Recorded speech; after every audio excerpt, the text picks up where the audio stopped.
In the name of Allah, the most compassionate, most merciful. Read, O Prophet, peace be upon him, in the name of your Lord who created humans from a clean cloth. Read, and your Lord is the most generous, who taught by the pen, taught humanity what they knew not. Sadaqallahul Azim.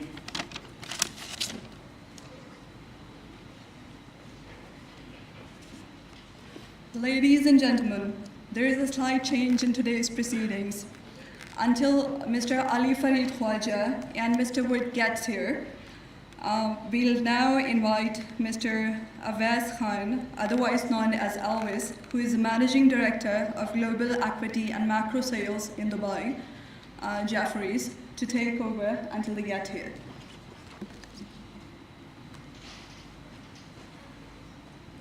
I'm sorry to disappoint you all, but don't worry, Chris is definitely on his way. I want to thank you all for giving Chris and Jefferies this opportunity. I've been asked, given the fact that they're stuck in traffic, something I guess happens here quite often. For them, I'm conveying their apologies, and they've asked me to actually just talk about the global markets in some shape and form which may interest you. So I work very closely with Chris. I do global macro and equities, and I've been doing that for a long time. And I was thinking in terms of like what may interest you. And I guess one of the things which has been interesting people is that we've got a geopolitical crisis which is affecting the world, yet we've got the US market which is at all-time highs. I was wondering if somebody wants an explanation for why that is the case, or is that something which is a bit boring and we can go somewhere else? Would that be something which you're interested in? Yeah? So US S&P, all-time high, and we've got a geopolitical crisis with oil which has gone from 60 to north of 100. And yet the S&P is high. It's largely to do with something called passive funds. I don't know if you know what passive funds are, but passive funds are essentially, they've grown into now contributing towards 60% of the US trading volumes per month. And passive funds are essentially linked to employment contributions. You know, like pensions, we have pensions. So every month, oh, here you are, Chris. I was disappointing these guys trying to pretend to be you.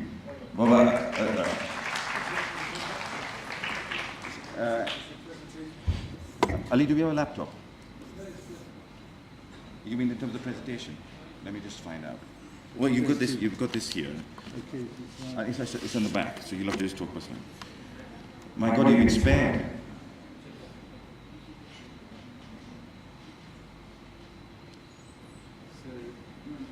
No, you come. Just to let you know what else,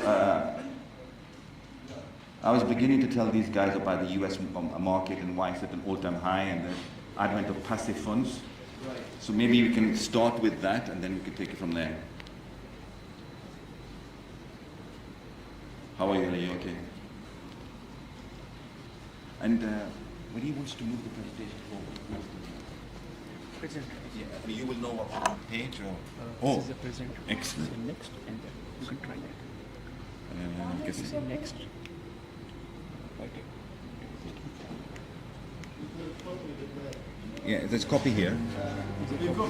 Yeah. But I think before Chris starts, firstly I'll thank Sergeant Bolu Saab for hosting this and for all our colleagues at SECP for coming here. And I wanted to apologize for the delay. It took us longer to come from Pindi, and they had a lot of questions for Chris. So I was telling Chris that when I told Chairman Saab that he is coming to Pakistan, so Chairman Saab said that he has read his book 4 times. So he was very keen to invite Chris to come and speak over here. And I was telling Chris that this is special times for Pakistan. On the capital market side, we're seeing record numbers in terms of new investors coming to the market. We're also seeing record activity on the IPO side. And within the IPO, we are seeing record participation by investors. And of course, a lot of this started or got accelerated 12 months ago. Because 12 months ago, what happened was, in May of last year, that Pakistan showed in its conflict with India that we have technology superiority over India. You know, when they attacked and they thought that they have superior technology, and that was the core of their strength. But we proved that we actually have better technology. And of course, the hero of that conflict was the brother of Chairman Saab. So while his brother set up the acceleration for this special times which we see in Pakistan, now Chairman Saab is doing the same thing in Pakistani capital markets. So I think given that this is special time for Pakistani capital markets, I welcome Chris to SECP. And he's no stranger to Pakistan. In the past, you know, whenever he has visited, he has been widely followed. His comments on Pakistan have been widely followed by global investors. So, Chris, welcome to SECP, and we look forward to hearing your views on what's happening on global markets. Thank you. Thank you, Ali. Is this? Can you hear me? Is this mic working? Is this working? I don't think it's working. It is working. Yeah. Well. Can you adjust it a little? Hello? You sure it's working? I don't think it's working. No, it's not. This mic is not working.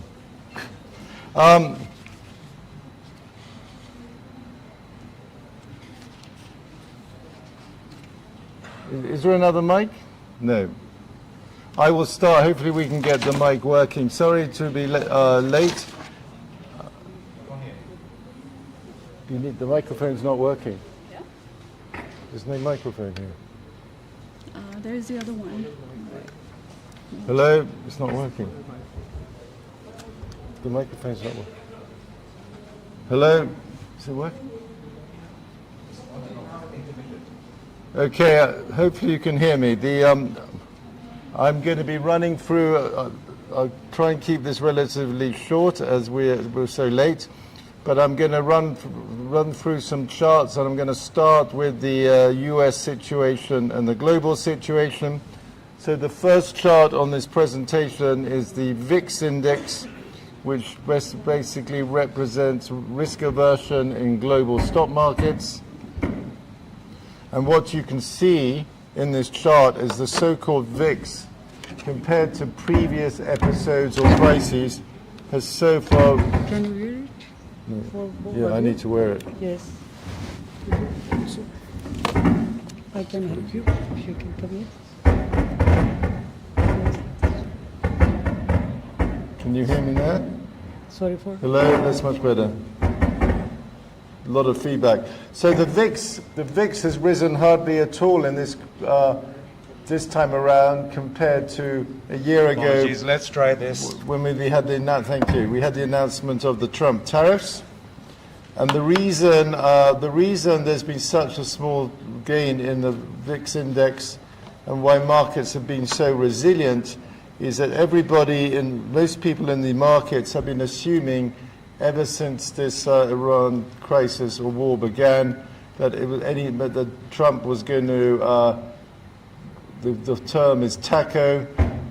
Trump always chickens out. That was the term which is very popular in the US. And so the markets have basically most of the time been trading on TACO. That means if there is a deal and the situation is resolved, a lot of that is already discounted in the US market. Whereas if this assumption proves wrong and the Straits of Hormuz is still closed in 2 months' time, then at some point we're going to have a big sell-off in world stock markets, particularly the US stock market.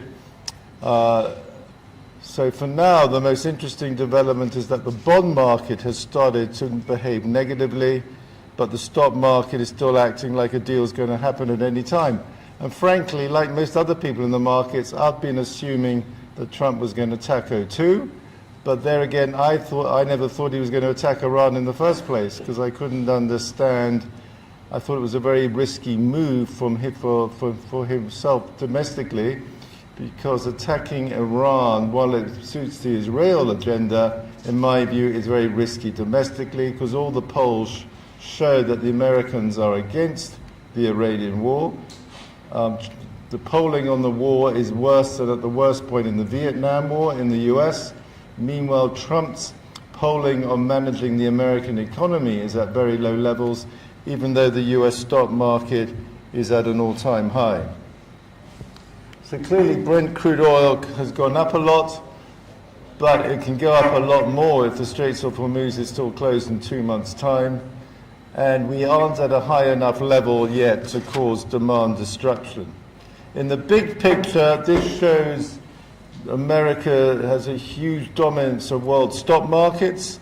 My formal view is that America made an all-time peak as a percentage of world stock market capitalization at 67% in late December 2024. My guess for now is that is an all-time peak. That's a huge weighting of the world stock market index. China, the second biggest economy in the world, only has a 3% weighting. So my base case that will represent an all-time peak is partly driven by the view, doesn't mean that the US stock market has to collapse, but it does mean that the US dollar has entered a long-term downtrend, which is my base case. The next chart refers to the MSCI World Stock Market Index ex the US. So that's all markets excluding the US. And what this chart shows is that last year we broke out of a trading range we'd been in since 2008. So that breakout out of a trading range is a positive signal for world stock markets ex-US relative to the US. I'm going to jump over the couple of charts. So the reason the US stock market has done so well in the last 10, 15 years is clearly the dominance of big tech. These big tech franchises like Google, Facebook, they're not just dominant in the US, they're global franchises. But this means the US stock market's gains have been very concentrated in a relatively few stocks. And in the last 3 years, it's clearly been driven by the AI theme. So the four major hyperscalers, which is Alphabet, Microsoft, Amazon, and I've had a mental blank on the fourth. NVIDIA. No, not NVIDIA. NVIDIA and the four hyperscalers account for an estimated 43% of the gains in the S&P 500 since the beginning of 2023, when this AI thematic entered markets. The signal for the AI theme to enter the US stock market and world markets, or the catalyst, was the Microsoft investment in OpenAI. And that triggered what I've been calling ever since the AI arms race, because these big tech companies in the US, when this AI story arrived with the emergence of OpenAI and these AI language models, it triggered a decision on the part of these major companies to launch these massive investments. And the reason they did it was as much negative as positive. AI is the big next growth opportunity, but from the standpoint of a Facebook, a Microsoft, a Google, these are also a huge potential source of disruption. So what's been going on in the last 3 years is huge increases in capital spending by these big tech companies. And I've got the key chart on this is this one, which shows the rise in CapEx. And when we did this chart recently, based on the latest earnings guidance by the four companies, Microsoft, Amazon, Google, and Facebook, or what they call, Facebook's now called Meta, we're looking at a projected 680 to 700 billion US dollars of CapEx this year by these four companies. So this is enormous. And what's going on in reality, these major big tech companies in America in the last 10 years or more, the reason their stocks have done so well is because they had asset-light business models and they were each in their own moat or segment and they weren't competing directly with each other. That was the situation until the beginning of 2023. Since then, what they've done is they're all converging on the same AI area. and they're all spending a lot of money, so they're basically exiting their moats. In fact, they're draining their moats because they're spending all the money, and they had this huge amount of cash when they entered this situation. So if you look at the next chart, this is 4 major hyperscalers, CapEx to revenue or operating cash flow. We're now projecting, we're seeing a huge increase in CapEx relative to both revenues and operating cash flow. So that's why markets are beginning, I emphasize only beginning to get concerned about whether they'll be able to earn a return on the CapEx. So actually the people who have really made the money in the stock market in this whole AI cycle so far is not the hyperscalers, it's not the people who are spending these vast sums of money. The people who are making the money are what I call the AI picks and shovels. They're the people who are benefiting from the CapEx, and that is the tech hardware sector, the semiconductors, because that's what the hyperscalers are investing in. And that's why NVIDIA in the first 2 or 3 years has been the best stock to own. And more recently, we've seen huge gains in the share prices of the oligopoly through the 3 companies who dominate DRAM production globally. 2 of them are in Korea and 1 in Taiwan. Meanwhile, my base case is that AI will end up being is a very important technology. It's going to change a lot of things. But in my view, the risk is it becomes the opposite of what the internet economy was. Because the internet economy turned out to be a winner-takes-all model where the people there was a huge network effect for the dominant franchise. Best examples of that globally are Facebook and Google. Obviously, search has been phenomenally successful business model for Google. So it's a winner-takes-all network effect. In my view, the risk on OpenAI is it's going to be more like an airline industry.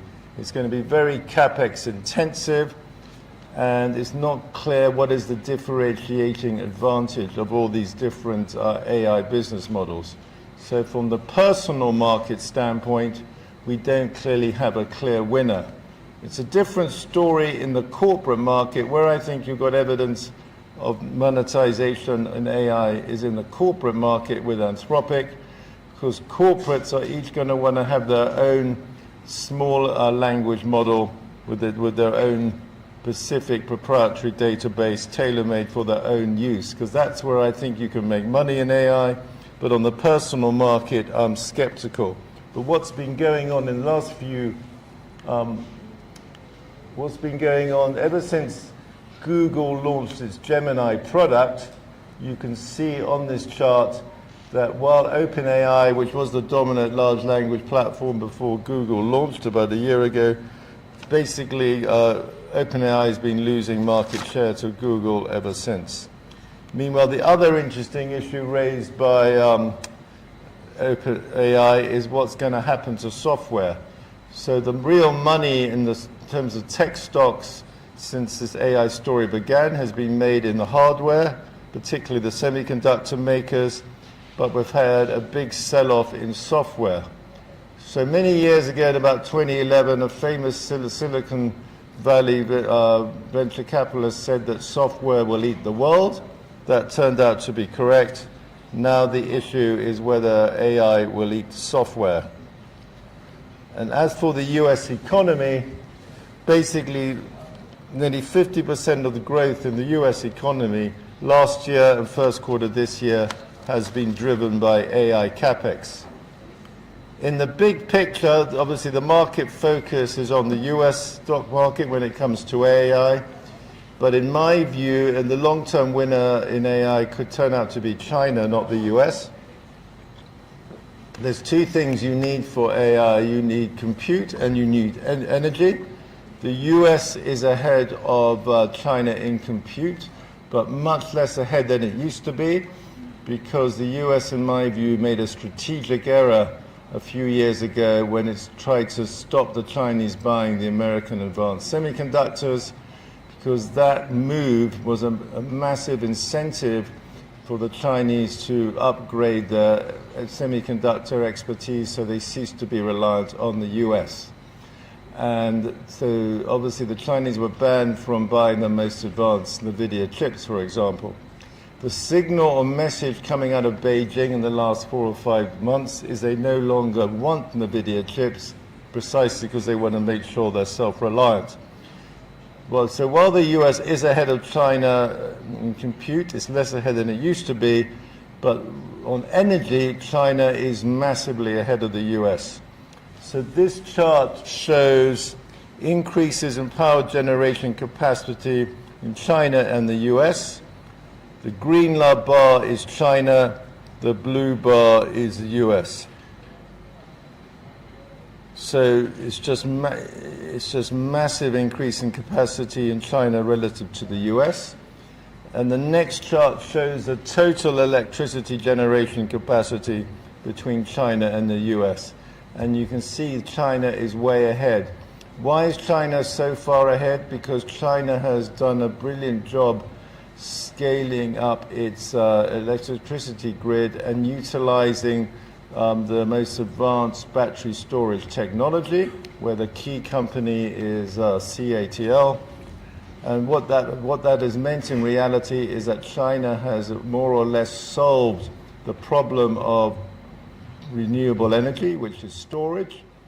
And the word in China in the last 2 years has become clear that solar energy in China, because of the economies of scale and the battery storage technology, is cheaper than coal. So that's a huge advantage. Another huge advantage China has is in so-called rare earths or strategic metals, where the Chinese have a more than 90% share of refining capacity. What this chart shows you is the decline, inflation-adjusted decline in the value of the US stockpile of critical materials since the end of the Cold War. So the Chinese finally, they could have done this at any time in recent years, but they finally had decided last year to apply the leverage of strategic, their grip on rare earths as a tactic against the US trying to stop them buying advanced semiconductors. So the US, I think, is now trying to do a deal where they will say to the Chinese, we'll let you now buy our advanced semiconductors if you let us have total access to your strategic materials. But the impression I'm getting, which hasn't changed after last week's meeting between Trump and Xi, the impression I'm getting is the US has lost the opportunity to make that deal because the Chinese want to emphasize reliance on semiconductors. And obviously the interesting point from a military standpoint is the US military is dependent on a lot of these strategic materials, Chinese imports, to fight their wars. Our next chart is on the inflation. So the US inflation is finally beginning to pick up. So that is in response to the squeeze on commodity prices triggered by the Straits of Hormuz. The important point right now is that the most important market to follow in the world, if you follow one data point, it should be the 10-year Treasury bond yield. In the last week, it's broken above the 4.5% level, the 10-year Treasury bond yield. And that is a signal which has been in a very narrow trading range over the past year. We're just broken out on the 10-year. So that if the bond yields continue to rise, that is a pressure on Donald Trump to make a deal with Iran. From a fiscal situation, the US fiscal situation is not healthy. A very simple way of looking at US fiscal situation is US net interest payments and entitlements as a percentage of total federal government receipts. They peaked at 95.6% in the 12 months to January. That's total net interest payments as a percentage of an endowment, entitlements, that's like things like Medicare, as a percentage of total federal government receipts. and they're basically declined in the past 12 months to still very high 92.7%. So we've only had a marginal improvement. This is the chart. We've only had a marginal improvement in the fiscal situation despite a big increase in tariff revenues in America, courtesy of Donald Trump's tariffs. He's now backing off the tariff agenda because the tariffs are unpopular with ordinary Americans, because they, because obviously it's Americans who pay the ordinary Americans who pay the cost of the tariffs, pay the price of the cost of tariffs in terms of higher prices on the street. Meanwhile, the other point to be aware of on the U.S. fiscal situation is that the U.S. debt is financed very much at the short end. So 85% of U.S. Treasury debt issuance in the last 12 months has been 12 months or less maturity. So they're borrowing money at the short end. So for these reasons, my view has been that we're in a structural bear market for G7 government bonds. We had a 40-year bull market in G7 government bonds, Treasury bonds, from 1980 to 2020. That bull market has ended. And I also think we're in a structural decline in the US dollar. I'm going to jump over. What time are we doing? I'm not going to go on about the charts in Europe. Yeah, I'm going to jump to more charts relating more to China, because I think that's more relevant for people here. So I've got some charts here on Europe and Japan. Happy to answer questions, but I think the other important place, apart from the US and the global economy, is China. But as I said earlier, the Chinese stock market, while it's the second biggest economy in the world, the Chinese stock market is only 63% of the global index. But the Chinese stock market, in my view, has entered a new bull market. But in terms of the Chinese economy, we're still in the process of recovering. We're still in the process of recovering from the move into deflation, the decline in the housing market, all of which was made worse by the lockdowns during the pandemic. So if you look at household consumption as a percentage of GDP in China, you can see consumption is still running at a very relatively low level. So President Xi Jinping is committed to boosting the role of consumption in the Chinese economy. On a 10-20-year view, that's going to mean growing consumption of services, not goods. Service consumption expenditure rose by 4.5% year on year in 2025. So consumption is growing, but it's hardly booming. Meanwhile, we've had a dramatic collapse in the importance of the property market. How do I go backwards on this? No. Yeah, that's construction and real estate sectors as a percentage of GDP. You've had a dramatic collapse in the importance of property in the Chinese economy. That was made worse by the pandemic, but actually part of this was deliberate government policy on the part of President Xi. He thought the property market was too dominated by the economy was too dominated by real estate investment. His slogan, President Xi's slogan in recent years, has been to boost new productive forces.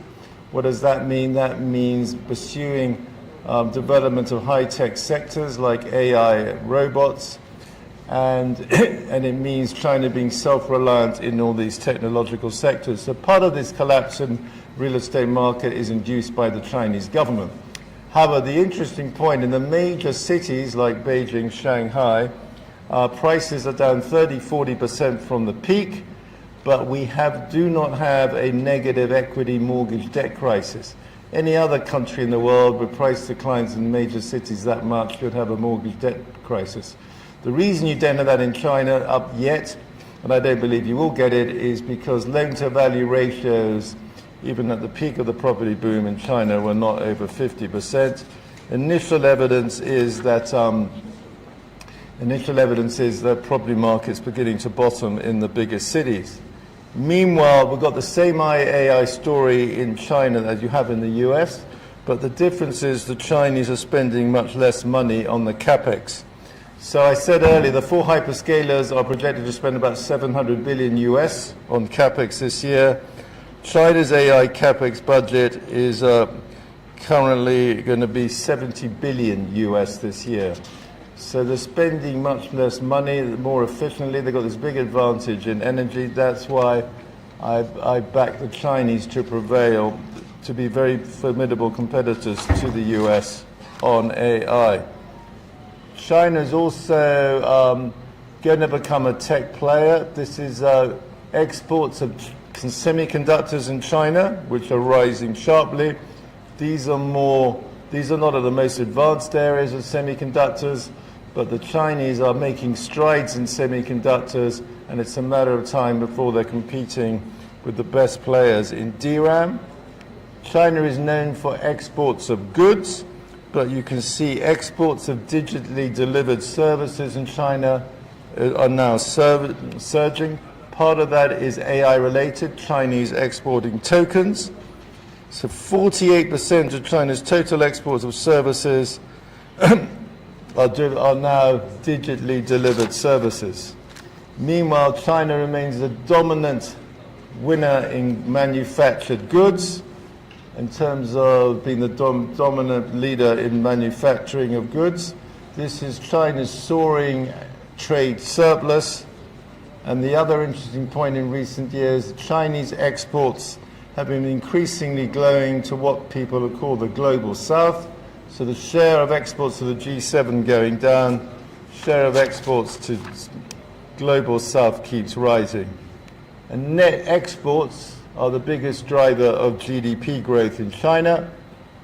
What about the RMB, the currency? In my view, they've started to let the currency appreciate again. My medium-term target on the renminbi is that we get to 5 against the dollar. You can see year to date where we're in my view the target RMB dollar will be 5%. So basically China remains in a very resilient situation. We've just moved out of deflation, and in my view the worst of the property downturn is over. I'll show you one chart, brief chart on the boom in semiconductor stocks. 2 of the 3 world's dominant DRAM producers are in Korea. And this shows you the remarkable rally we've had in Korea. This is the performance of the Korean market relative to other Asian markets. And this shows you Hynix is one of the DRAM producers relative to the Asian index. So the biggest beneficiaries of this whole AI story, as I said earlier, are the tech hardware companies. So what's going on is all this capex you're seeing spent by the DRAM, by the hyperscalers, is going directly into the pockets of NVIDIA and the DRAM producers. I think the other big development in the last few years in terms of global markets has been the rally in gold, which accelerated late last year, early this year. And in my view, gold remains in a long-term bull market, though I think we've entered in the last few months a period of consolidation. So, yeah, this is the chart showing gold bullion price and gold mining stocks. You can see big gains in the last 18 months, 3 years, but we didn't make a new high on gold when the Iran war commenced, and the attack on Iran was a surprise to most people in the markets, but gold did not make a new high. So that was a signal that we're entering a consolidation period for gold. And my trading range on gold in this consolidation period is at the top of the range 5,500, bottom of the range 3,800, 4,000. But the trigger for this gold rally we've seen in the last few years was clearly the outbreak of the Ukraine war and the decision on the part of the US and other G7 countries to freeze Russia's foreign exchange reserves. So what you see in this chart here is central bank net buying of gold, and you can see that net buying of gold suddenly surged in early 23, and that was buying of central banks outside G7 buying gold because people were shocked by the freezing of Russia's foreign exchange reserves, and countries globally thought, well, if it happened to the Russians, it can happen to us. And you're seeing ongoing buying by central banks of gold ever since. So the reality is that the world is moving the world is not in a formal gold standard, but the world is moving into a de facto gold standard, which is best reflected in this chart, because at current gold prices, world central banks own more gold than they own US Treasury bonds, as you can see in this chart.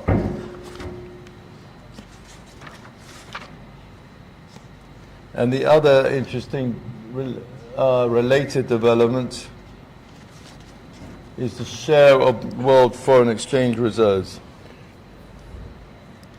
So gold now accounts for around 25% of central banks' official reserves, up from 10% in 2018, and is now bigger than the euro, and the share of the dollar, while remaining largest, has declined significantly. So gold, in my view, remains in a long-term bull market. But I think I'll stop there. I was here. Happy to answer any questions if there's time or people have them.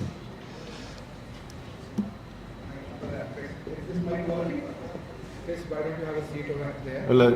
And Is it working? my colleague will moderate for questions.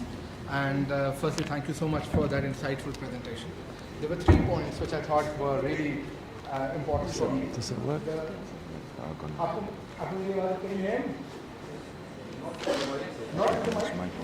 Can you hear me now?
On the US and last year gold, I think I found it very insightful that we have already moved to a de facto gold standard, why nobody is talking about it, and there is no political.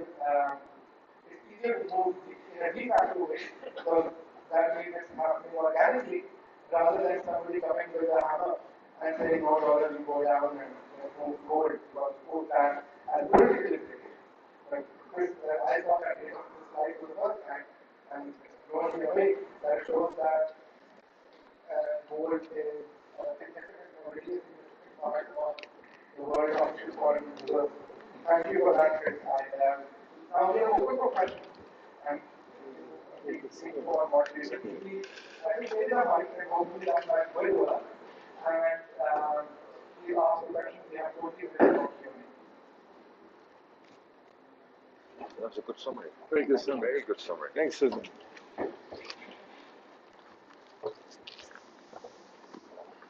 I just of course, this kind of overlooking security between commercial Pakistan.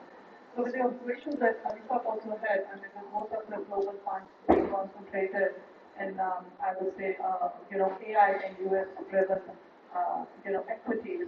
And how do you see basically, emerging markets and frontier markets like Pakistan still being available, by the global fund management community? Oh, well, that's a very, very on the point question. Bizarrely, emerging markets have outperformed last year and actually are doing well, but it's a little bit deceptive because what's happened in emerging markets is that we've had a sudden two of these DRAM stocks. Actually, the third one is Micron, which is US listed. But two of the DRAM stocks, Samsung and Hynix, are technically part of emerging markets because they're in Korea. And the other very important stock is TSMC, which is a dominant foundry in Taiwan. And as a result, because these stocks have had these literally, particularly the Korean stocks, have had these enormous moves, as of last week, these three stocks now account for 27% of the global emerging market index. So, but from 2010 to, for the last 15 years, we've had very big concentration in the US of a few stocks dominating. But actually, it's not healthy right now because the, can we get to that chart? It's not healthy because the emerging markets are now dominated by three stocks. So emerging markets used to be about consumption in developing countries, but right now it's dominated by these three stocks. So that loss is not healthy for emerging markets. But people in this audience will be probably happy to learn that the biggest loser out of this has been India, because India was the dominant. Yeah, this is the chart. TSMC, Samsung, and Hynix as percentage of MSCI emerging markets. You can see it was never concentrated like that before. So this year, what's happened is you're a fund manager managing an emerging market global index. You've had to chase the surging percentage, rising neutral weightings of Korea and Taiwan. And India is the biggest loser because it's the biggest domestic economy story in emerging markets, and foreigners have big positions there. So last year, foreigners was net selling of $18.5 billion in the Indian stock market by foreigners. This year, even up to a week ago, they've already sold a net $22.5 billion. These are huge numbers. But it reflects the fact that the profits being reported by Samsung and Hynix are so enormous, they have to chase these stocks. And so I worked it out the other day that the predicted profits of Samsung and Hynix this year are 3 times the total forecast profits of the major Indian benchmark called the Nifty 50. 50 top stocks in India.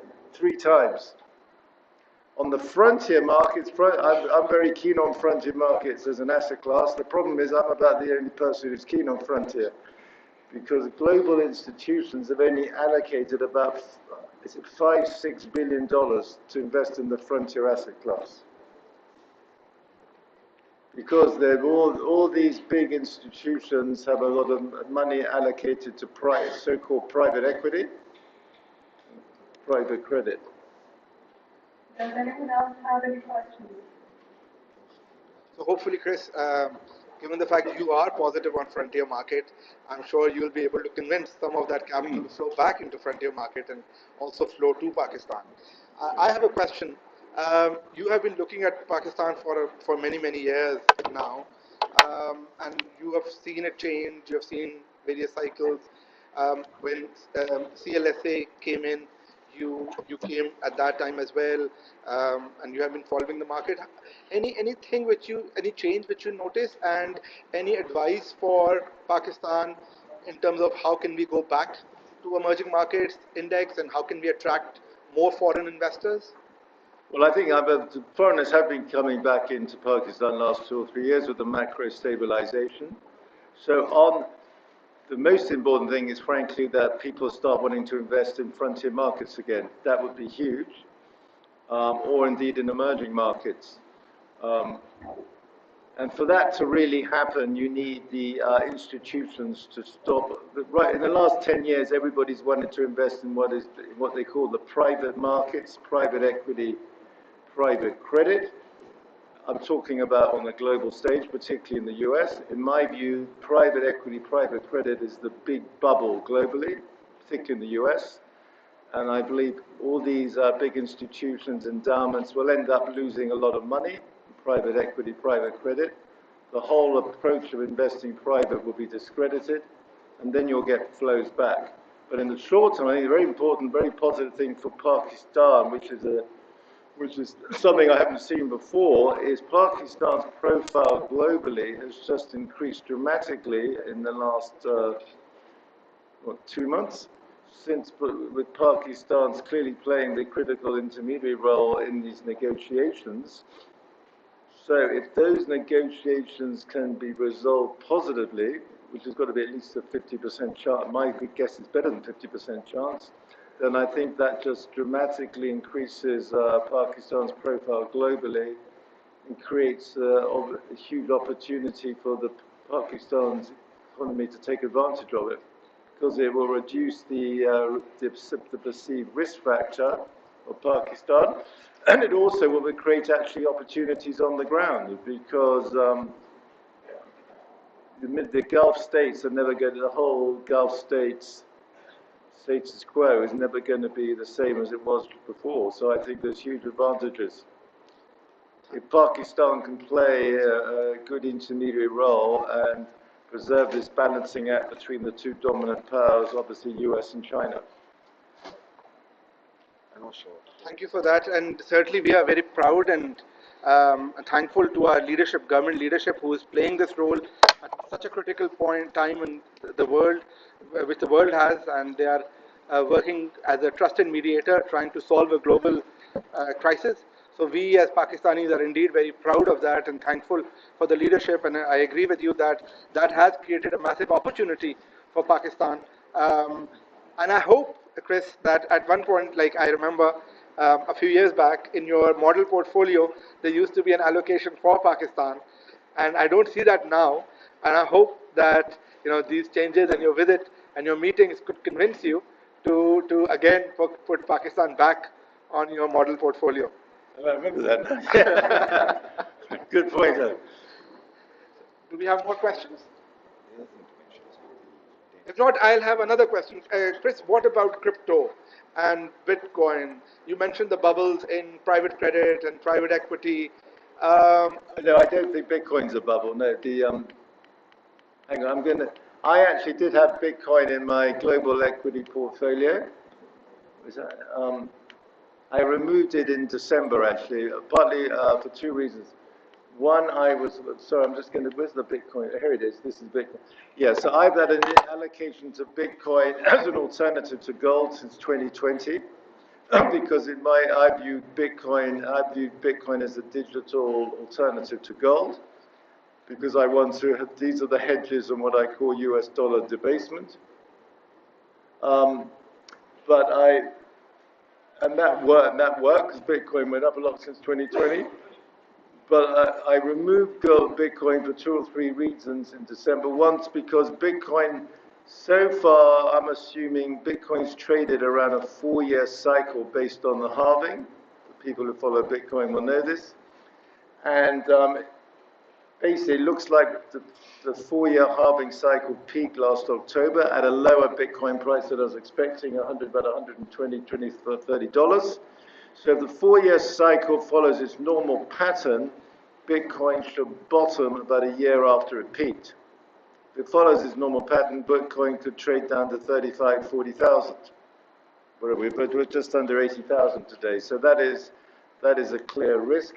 But the second thing, which has made me a bit more nervous about Bitcoin, is that in the last few months, the Bitcoin community is being engaged in a debate about what they should do to address the potentially existential risk from the arrival of quantum computing. Because quantum computing, if it ever actually really arrived, could potentially disrupt the whole Bitcoin model. And there was some evidence of what they call the whales, the big holders of Bitcoin, starting to sell. So given the fact that my key reason for owning Bitcoin was as a store of value, any existential risk like that, even if it may only be 5 years away, is a risk because I don't have, in my view, I don't have that existential risk with gold. Thank you. I think this is an important point for my colleagues at SECP. Although we don't look at this asset class and there's a separate regulator, but as Chris said, that there's a high probability of a risk that once quantum computers are operational, and they might be operational in 3, 4, 5 years, then the whole encryption model of Bitcoin can be hacked, which means that the whole product can potentially go down to zero. So the Bitcoin community that is engaged in this, but one of the solutions involves burning some of the existing coins, which kind of, in a way, beats the purpose. Yeah. But I think blockchain technology, Ethereum will go up in value.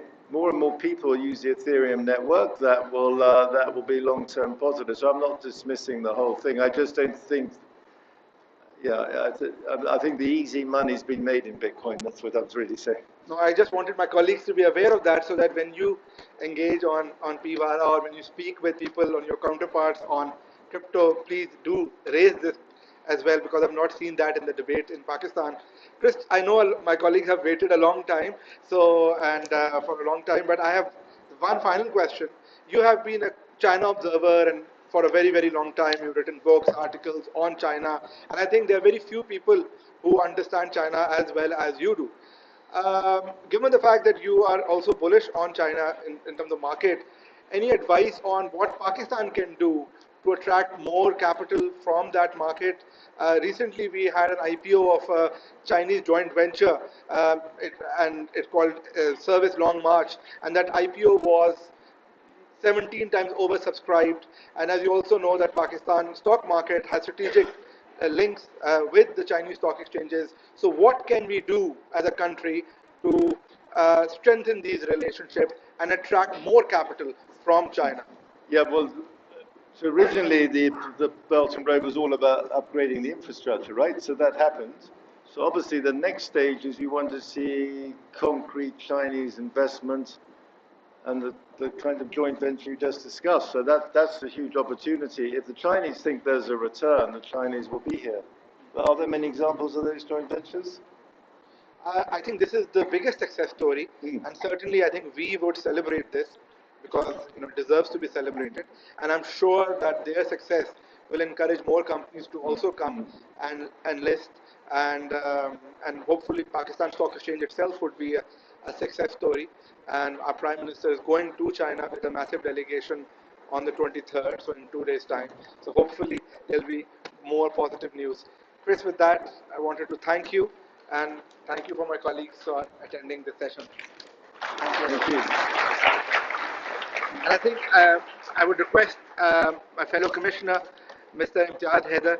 He's the senior most commissioner. He has been a commissioner at Securities and Exchange Commission also in 2012, which I think was one of the best times for the capital markets in terms of the reforms which were done in this organization. Now he leads the specialized companies division, which deals with all the mutual funds, all the non-bank financial companies.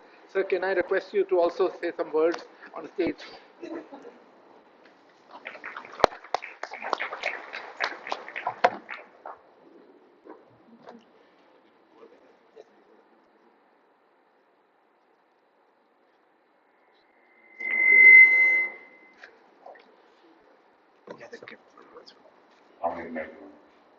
Uh, so on behalf of Chairman Securities and Exchange Commission of Pakistan and the employees and officials and colleagues who had the privilege to attend this session, so on their behalf, I'm heartfully grateful to you and offer my gratitude for sharing very generously your knowledge and expertise with us. So we understand that your insight of the markets was not only informative, but I think it's inspirational as well. And we understand that it would have lasting impression on my colleagues. And the time and effort that you have invested for preparing and delivering this lecture, although it has been contained and it is limited time, I understand that it's deeply appreciated by all my colleagues here. I understand that all my colleagues would greatly benefit from the valuable knowledge that you have shared with us, and we understand that it will not only help in our professional endeavors, but at the same time, it will also be helpful in the work that we do at the SECP. So once again, thank you very much for being with us, and I'm thankful for your dedicated generosity and the commitment for the professional development. And we hope that we have the honor to have continued support and association with you in future as well. Thank you very much.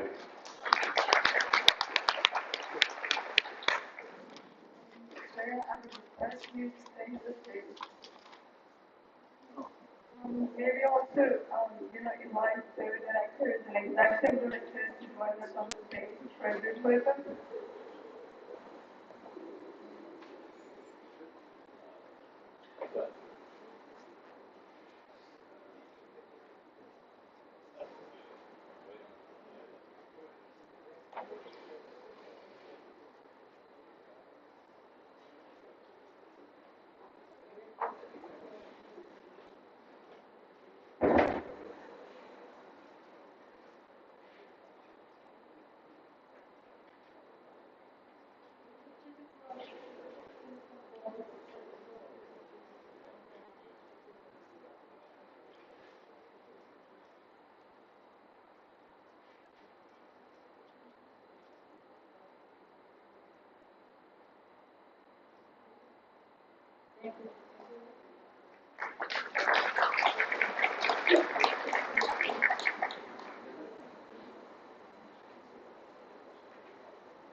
Ladies and gentlemen, that brings us to the conclusion of the